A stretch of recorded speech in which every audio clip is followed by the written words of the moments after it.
can probably hear it behind me, a number of disability protesters who are protesting about the Independent Living Fund.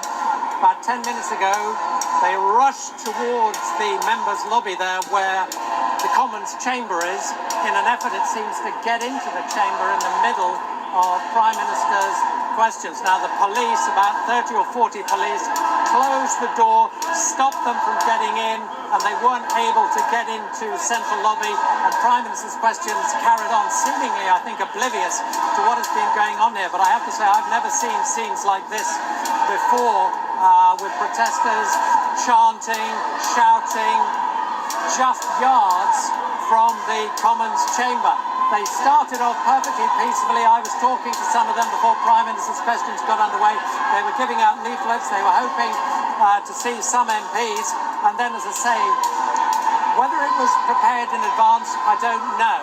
But suddenly there was a concerted rush towards the members' lobby as they tried to catch the police off guard. And initially, it seemed almost as if they'd got through before the doorman managed to close the huge doors to Central Lobby before they could actually get through. But you can see the demonstration is still going on here as police try to lift them out and clear them away. And this is what they're protesting about, the Independent Living Fund.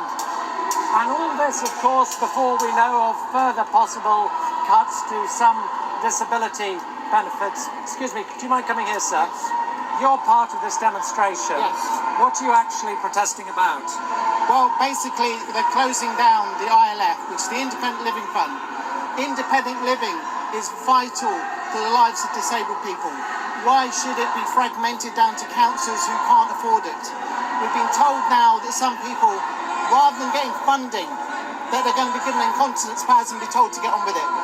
Where's the aspiration for our lives, to our choices, to run our lives the way we're supposed to live? Where is the dignity? And who are you here today? Are you part of some group, or who are the protesters here today? It's a group of random protesters, but ILF users, DPAT, which is Disabled People Against Cuts, individual activists like myself. And was this planned in advance? Because suddenly there was a surge towards the Commons chamber. I don't know. I'm just an individual activist for DPAT, so... Did you see any of them actually managing to get through? Because the doors seem to be closed pretty quickly. Not get through, but I've just witnessed some pretty manhandling of personal assistance for disabled people and disabled themselves, which is shocking. Thanks very much. Thanks very much for the time. Well, that's a sense of the scenes here. As I say, I've never seen anything like this. The police came rushing round. I think they were initially caught completely by surprise. They did not expect this to happen.